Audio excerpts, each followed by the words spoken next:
राधे राधे दोस्तों, आप सभी लोग जानते हैं कि 29 जनवरी 2025 को है मौनी अमावस्या। और मौनी अमावस्या के दिन कुछ ऐसे काम होते हैं जो कि हमें नहीं करने चाहिए, वरना हमें उस दिन का उल्टा प्रभाव भी देखने के लिए मिलता है। और जो लोग अमावस्या का व्रत वगैरह कुछ रखते हैं तो भाई उनको तो भूल कर भी इन गलतियों से बचना चाहिए। जैसे कि दोस्तों, मौनी अमावस्या के दिन अगर हो सकता है तो मौन रहकर ही आप लोगों को अपना व्रत रखना चाहिए, क्योंकि मौनी अमावस्या का मतलब ही यही है कि इस दिन मौन रहकर जो है अमावस्या का व्रत रखा जाता है ना। तो इस दिन मौन रहिए आप लोग ज़्यादा से ज़्यादा। भले आप लोग व्रत ना भी रखें तो भी भाई कम से कम इस दिन बोलने का प्रयास करें, आपको इस दिन का फल ज़्यादा अच्छे से देखने के लिए मिलेगा। क्योंकि मौनी का मतलब मौन ही होता है। मौनी अमावस्या का मतलब ऐसी अमावस्या जो चुपचाप रहकर बिताई जाती है ना। तो इस दिन आप लोग ज़्यादा बोलने से बचें, ज़्यादा ना बोलें, और अगर हो सके तो व्रत भी अपना बिल्कुल चुपचाप वाला ही रखें, मौन वाला ही रखें मौनी अमावस्या के दिन पर, है ना। इसके बाद में दोस्तों, इस दिन हो सके तो किसी से झूठ ना बोलें। देखो, मौनी अमावस्या का दिन बार-बार नहीं आता है और ये बहुत ही मुश्किल से ये दिन आता है, तो भाई इस दिन का आप लोग लाभ ज़रूर उठाया करो। इस दिन अगर आप लोग ये काम कर लेते हो तो भाई इसका उल्टा प्रभाव भी आपके ऊपर पड़ता है। अगर सही कर लेते हो तो भाई ये सही प्रभाव आपके ऊपर पड़ता है। तो सबसे पहली चीज़ तो आप लोगों को इस दिन किसी से झूठ नहीं बोलना है। झूठ कहने का मतलब है कि फ़ोन आया, आपने फ़ोन पर किसी से कुछ भी झूठ बोल दिया, तो वो इस दिन आप लोगों को नहीं बोलना है। क्योंकि झूठ तो हर दिन कोई ना कोई किसी ना किसी से ज़रूर बोलता है, हर वक़्त बोलता है ना। तो इस वजह से हम आपको ये बात बता रहे हैं, इस दिन किसी भी मतलब कुछ भी करो पर इस दिन झूठ मत बोलना। इस दिन किसी का आपको दिल नहीं दुखाना है ना। जैसे कि कोई भी चीज़ है, कोई आपसे माँग रहा है और आपने उसको नहीं दी और आपने उसका दिल दुखा दिया। किसी भी कारण से आपने अगर किसी का दिल दुखाया है तो भाई वो भी इस दिन सही नहीं माना जाएगा। आपको इस दिन किसी का दिल नहीं दुखाना है। मौनी अमावस्या के दिन अगर आप किसी को कोई चीज़ दान कर सकते हो, किसी को कोई ऐसी चीज़ उसको दे सकते हो जो उसकी ज़रूरत की है, तो इस दिन मौनी अमावस्या के दिन आपको आपके दान पुण्य का भी विशेष फल यहाँ पर देखने के लिए मिलता है, ठीक है?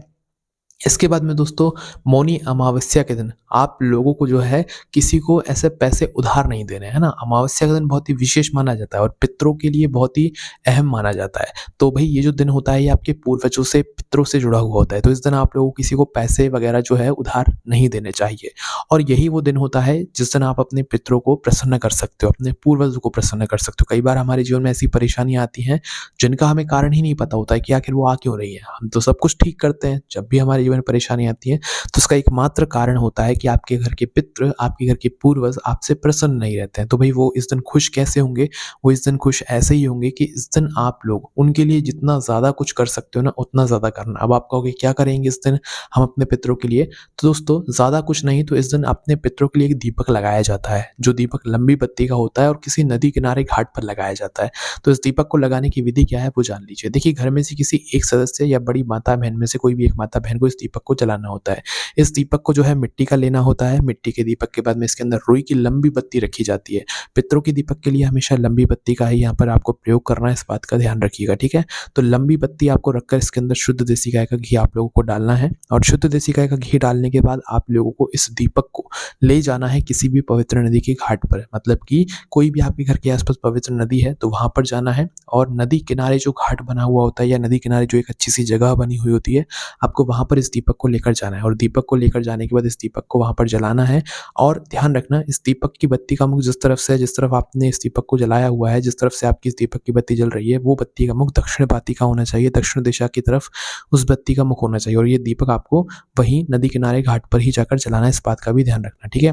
जिसके घर के आस-पास नदी किनारे ना हो, घाट ना हो, तो भाई वो कुआँ बावड़ी के पास में भी जला सकता है या तालाब या सरोवर के पास में भी जला सकता है। किसी एक ही जगह पर आपको जाकर जलाना है ना। तो दक्षिण बाती का मुख करके, दक्षिण दिशा का पता करके इस दीपक को जलाकर अपने सीधे हाथ हथेली में इस दीपक को रखिएगा। अपने पितरों का, अपने पूर्वजों के नाम का स्मरण कीजिएगा और इस दीपक को वहीं पर आप लोग रख दीजिएगा, अपने पूर्वजों के नाम का स्मरण करते हुए। और अपने पूर्वजों से प्रार्थना कर लीजिएगा, पितरों से प्रार्थना कर लीजिएगा आपके जीवन में कोई दुख और परेशानी ना आए। और भगवान शिव जी से भी अपने पितरों के लिए प्रार्थना आप लोग कर लीजिएगा। इस तरीके से आप इस दीपक को उस जगह पर रखकर, पवित्र नदी के घाट पर रखकर अपने पितरों को इस दिन प्रसन्न कर सकते हो। तो ये काम आप करके देखना, इस दिन आपके पितर आपसे प्रसन्न होंगे और आपके जीवन की बहुत सारी दुख और परेशानियाँ भी दूर ज़रूर होंगी। आपको में कोई भी प्रश्न है तो हमसे कमेंट करके पूछ सकते हैं। राधे राधे।